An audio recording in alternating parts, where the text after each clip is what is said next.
12 नोव्हेंबरच्या कोर्टाच्या सुनावणी आधीच 3 धक्के शिंदेंना बसतील. शिंदेंना आता निर्णय घ्यावा लागतोय कारण फुटीला सुरुवात झालीय. माघाठाणाचे आमदार प्रकाश सुर्वे यांनी मराठी ही माझी आई तर उत्तर भारत हिंदी ही माझी मावशी, एक वेळेस आई मेली तरी चालेल पण मावशी जगली पाहिजे असं वक्तव्य करून वाद शिंदेच्या पक्षानं ओढावून घेतला. उत्तर भारतीय प्रेम त्यातून दिसलं. मागे जय गुजरातची घोषणा करून शिंदेचे गुजरात प्रेम दिसलं होतं. तिसरीकडे सुनील तटकर यांनी शिंदे गटाचे नेते भरत गोगावले यांना उद्देशून कुणाचा हिशोब कधी चुकता करायचा हे चांगलंच माहिती असं म्हटलं होतं. सांगायचा उद्देश इतकाच, शहा जवळपास 10 दिवसांपूर्वी जे बोलले होते त्याचे पडसाद परिणाम आणि घडामोडी सांगतायत शिंदेंचा विषय गळ्यापर्यंत आला. 16 ऑक्टोबरला 133 उमेदवार ठाण्यासाठी आमच्याकडे रेडीत तर 500 जण इच्छुक आहेत असं सांगून भाजपनं ठाण्यात पहिला डाव खेळला. 23 ऑक्टोबरला फडणवीसांनी महापालिका निवडणुका शक्य तिथे युती नाहीतर स्वतंत्र लढण्याची भाषा केली होती. आणि 28 ऑक्टोबर 2025ला एक बातमी येते, महाराष्ट्रात भाजपला आता कोणत्याही कोबड्यांची गरज उरलेली नसून स्वबळावर मजबूत पक्ष म्हणून उभा आहे असं परखड मत केंद्रीय गृहमंत्री अमित शहा यांनी व्यक्त केलं. राज्यात भाजपला कुबड्यांची गरज उरलेली नाही हे शहांचं सूचक वक्तव्य उपमुख्यमंत्री एकनाथ शिंदे किंवा अजित पवार यांना उद्देशून होतं का, यावरून राजकीय वर्तुळात उलटसुलट चर्चाही रंगल्या होत्या. कारण 2029ला राज्यात भाजप स्वबळावर सत्तेत येईल असं विधान गेल्या वर्षी अमित शहा यांनी केलं होतं. हे वक्तव्य केल्यानंतर 3 जबर धक्के एकनाथ शिंदेंना मिळालेत.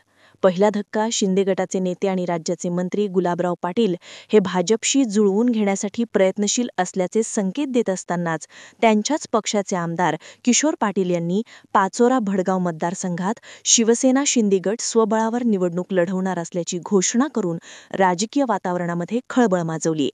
लोकसभा आणि विधानसभा निवडणुका महायुतीने एकत्र लढवल्यानंतर भाजपा, शिवसेना शिंदे गट आणि राष्ट्रवादी काँग्रेस अजित पवार गट यांच्यातील समन्वय सुरळीत होता. मात्र स्थानिक स्वराज्य संस्थांच्या निवडणुका जसजशा जवळ येत आहेत तसतसं तिन्ही पक्षांमधील मतभेद उघड होताना दिसतायत. या घडामोडीमुळे आगामी निवडणुकांमध्ये महायुतीचं समीकरण बदलण्याची शक्यता निर्माण झाली. जिथे खटके उडतायत तिथे शिंदे आणि भाजपच दिसून येत आहे. उमेदवारी वाटपासह स्थानिक पातळीवरील वर्चस्व आणि संघटनात्मक हितसंबंध यावरून महायुतीत आणखी जास्त तणाव वाढण्याची चिन्ह स्पष्टपणे दिसतायत.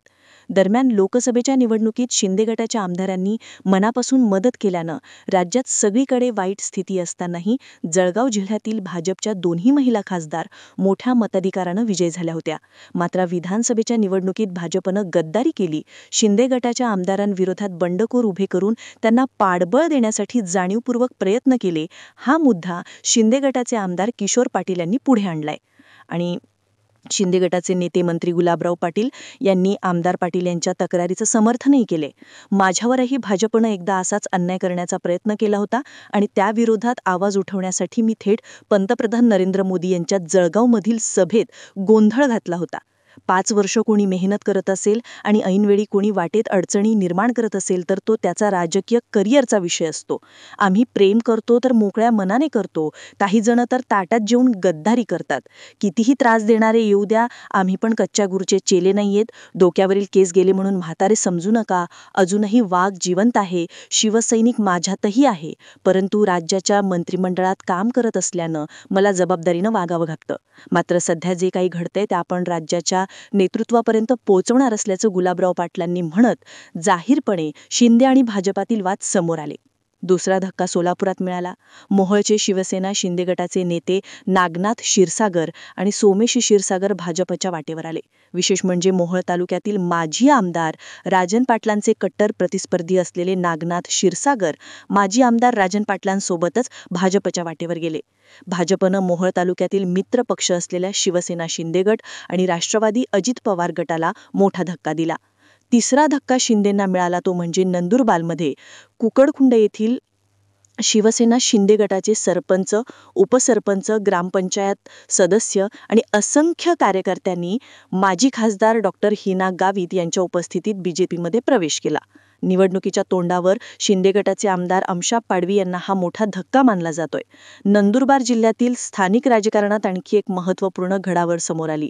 स्थानिक स्वराज्य संस्थांच्या निवडणुकीच्या पार्श्वभूमीवर भाजपच्या माजी खासदार डॉक्टर हिना गावित यांनी स्पष्ट भूमिका घेतली आहे की नंदुरबार जिल्ह्यात भाजप आणि शिंदे गट यांची युती होणार नाही. त्यांच्या म्हणण्यानुसार भाजपची प्रमुख लढत शिवसेना शिंदे गटासोबतच होणार आहे. यामुळे नंदुरबार आणि अक्कलकुवा विधानसभा मतदारसंघात शिवसेनेसोबत युती होणार नाही. नंदुरबार जिल्ह्यातील स्थानिक राजकारणात आणखी एक महत्त्वपूर्ण घडामोड समोर आली. स्थानिक स्वराज्य संस्थांच्या निवडणुकांच्या पार्श्वभूमीवर भाजपच्या माजी खासदार डॉक्टर हिना गावित यांनी स्पष्ट भूमिका घेतली आहे. अशा कारणानं आता अनेक गणितं जी आहेत ते बदलताना दिसणार आहे.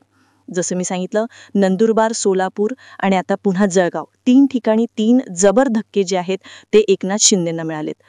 कार्यकर्ते, सरपंच, पदाधिकारी आणि महत्त्वाची माजी आमदार वगैरे राहिलेली व्यक्ती असे जर छोटे मोठे आकडे जर काउंट करायचे ठरले तर जवळपास शेकडो लोकांनी एकनाथ शिंदेची शिवसेना सोडली आहे. एकनाथ शिंदे कधीपर्यंत या गोष्टींना टॅकल करणार हा प्रश्न आहे.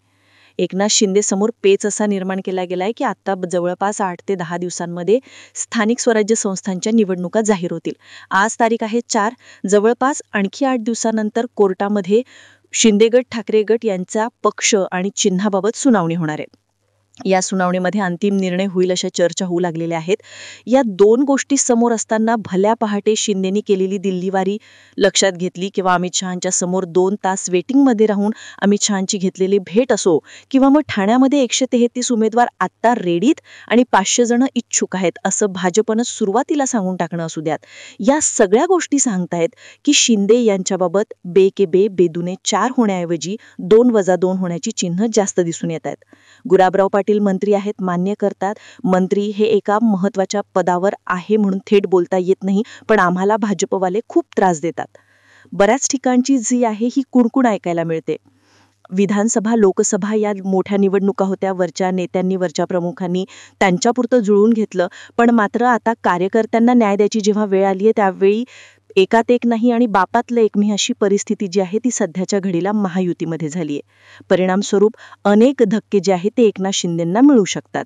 पण जसं मी म्हटलं 28 ऑक्टोबरचं अमित शहांचं वक्तव्य की महाराष्ट्रात कुबड्यांची गरज नाहीये हे सांगणं असू द्यात आणि त्यानंतर एकामागून एक शिंदेंना मिळत असलेले धक्के असू द्यात. रवींद्र धंगेरकरांना आवरा आवरा असं प्रवीण दरेकरांपासून बडे बडे नेते बोलत होते. पण उदय सामंतांनी म्हटलं की मग इथडे अडवायचे तर मग मुंबईत अडवलं पाहिजे. गणेश नाईक एकनाथ शिंदेच्या विरोधात बोलतात. थोडक्यात तुम्ही रवींद्र धंगेरकरांना भाजपा विरोधात मोकळीक दिलीत, मुरलीधर मोहोळा विरोधात मोकळीक दिलीत आणि आम्ही सगळ्याच आमच्या नेत्यांना, कार्यकर्त्यांना मोकळीक दिलीत. हाच मेसेज देण्याचा प्रयत्न एकनाथ शिंदेंना केला जातोय. कसं पाहता या सगळ्या घडामोडींकडे? तुम्हाला काय वाटतंय? 8 दिवसांवरती आलेली सुनावणी, 8 दिवसांमध्ये म्हणजे आज तर पत्रकार परिषद, निवडणूक आयोग घेतंय, जवळपास तारखा वगैरे यावरती माहिती समोर येऊ शकते. सगळा खेळ 8 दिवसांपाशी येऊन थांबलाय आणि एकनाथ शिंदेंना जबर धक्के मिळताना दिसतात. या सगळ्या घडामोडींमध्ये महाविकास आघाडी बाजूलाच राहिली आणि इकडे यांच्यातच जमताना दिसत नाही. याचाच फायदा हा महाविकास आघाडीला होऊ शकतो. कमेंट सेक्शनमध्ये जरूर व्यक्त व्हा, कारण जसं मी सांगितलं अक्कलकुवा विधानसभा मतदारसंघात सुद्धा शिवसेनेसोबत युती होणार नाहीये. म्हणजे असे बरेच ठिकाणी, नगर शहराचा विचार केला तर इथेही शिवसेनेसोबत युती होणार नाहीये. त्यामुळे शिंदे गट जिथे कमकुवत आहे तिथे स्थानिक पदाधिकारी, कार्यकर्ते, आमदार शिंदे गटाला जुमानायला तयार नाही, सोबत घ्यायलाही तयार नाही. अस्तित्वाची लढाई शिंदेंना लढावी लागणार. याबाबत तुमचं मत व्यक्त करा. हा व्हिडिओ आवडला असेल तर जास्तीत जास्त लोकांपर्यंत जरूर शेअर करा आणि गर्जना मराठी या यूट्यूब चॅनलला सबस्क्राईब करायला विसरू नका. धन्यवाद.